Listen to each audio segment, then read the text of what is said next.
Cine suntem noi și ce facem?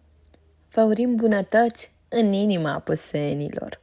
Doar uscate blând, prietenoase pentru sănătatea noastră și a celor dragi, bunătățile uscate sunt mai ales cinstirea roadelor naturii și venerarea satului apusean, loc de poveste unde răspățăm până în cel mai mic detaliu fiecare produs. Toate acestea pentru a vă fi spre stâmpărarea poftelor, tămăduirea sufletului și al trupului, dar mai ales pentru belșugul bucatelor servite celor dragi. Alegeți să cumpărați local, alegeți bunătăți uscate.